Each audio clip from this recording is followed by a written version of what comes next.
Now we'll start with the SendFloat attack, since it's very easy to implement and it's very effective. But the first challenge will be how I'm going to test this attack. I told you we should never try that on real targets.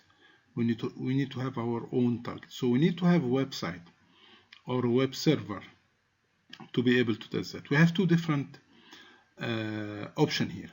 Number one, we can use our router as a target. The router have an HTTP server running. That's why you can configure it from the browser. So if you go to your browser, whatever browser you are using, and you put the IP of the router, and I hope you remember how to get the IP of the router, 168.1.1.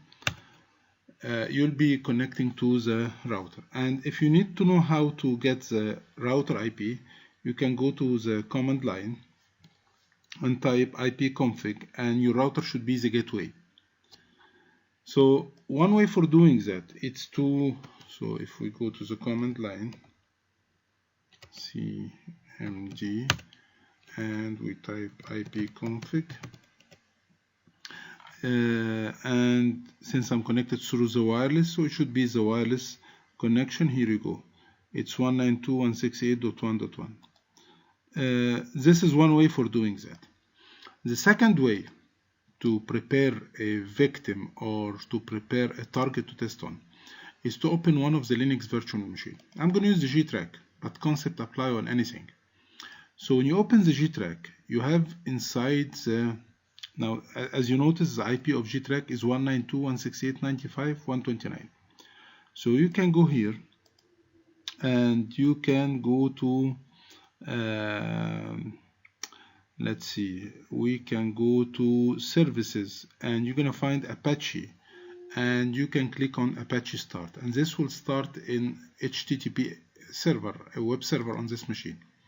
And to check, you can go from any other machine and type the IP of the Linux machine, which was 192.168.95.29, and as you can see, it's working. So you have two different targets that you can test.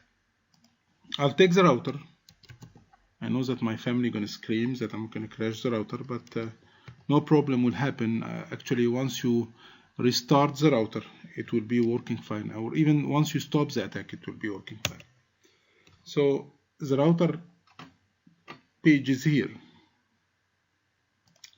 and I'm gonna go to Kali Linux, or you can do that from GTRAC or Backtrack. They all have the same tools that we're gonna use, and we're gonna log in.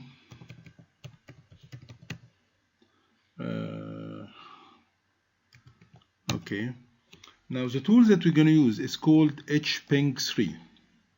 It's a very effective tool, and it has a lot of feature, and this is the command that we'll be using, HPing3.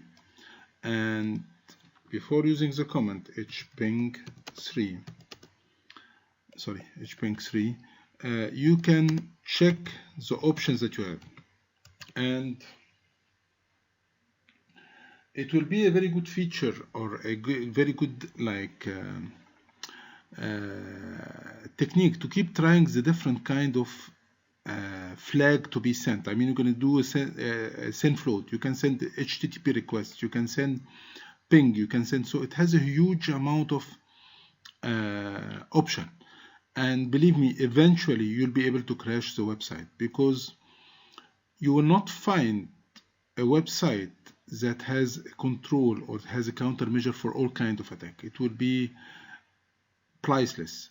So it's very costly to do that. So that's why, you know, if one attack is not working, another attack may work. So working with this tool will give you definitely a result, except it may take time and you need to keep trying. But I'm going to go with you with something tested and kind of effective. But the only problem is that it may take time.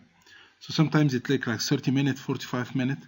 So we're going to try it, and we will not be able to stay for the 45 minutes. Hopefully it will be crash after lower time.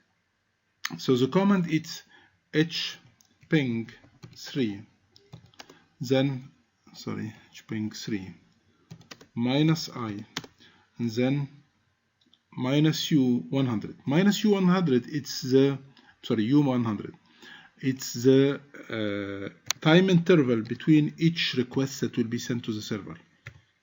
And then minus capital S, that means send packet will be sent. So it will be sending the same float, send, and so on. And then minus P, which you're going to specify the port, minus port 80. The request will be sent to the port 80 because as a web server, it has port 80 open and it will send SYN-ACK. And finally, the 192.168.1.1, the IP of the machine, Linux or the router, whatever web server you need to try.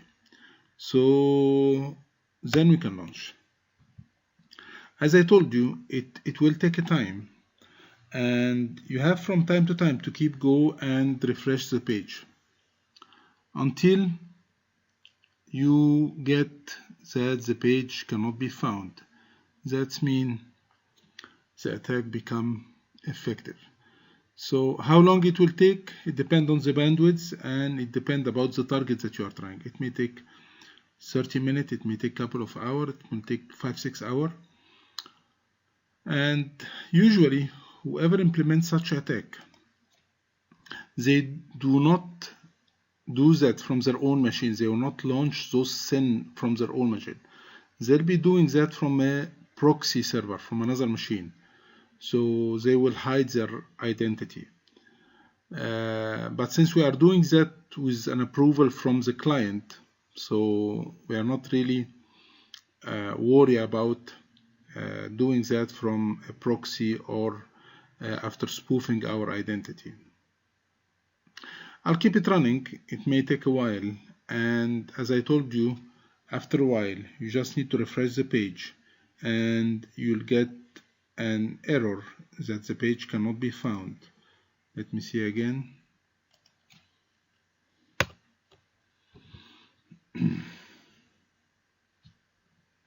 Still, sometimes you may need to close and reopen the browser because sometimes the page is cached.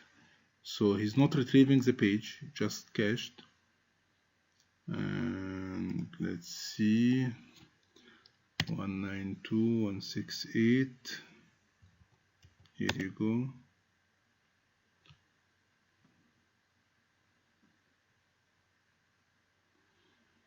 You notice that it's taking time, it's loading and taking time, but it will open. But it starts getting effective. First time you open the page, it didn't take that much of time. So it seems that the attack start working. It's just a matter of time. On the next video, we're gonna take another attack, also using a SYN float, but with another tools called ByLewis.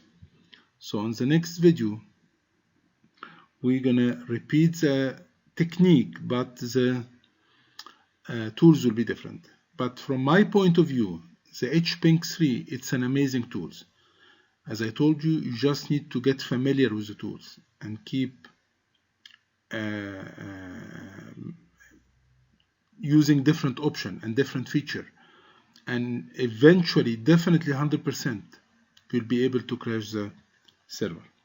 So we're going to keep it running until it crashes, and we're going to test another tool.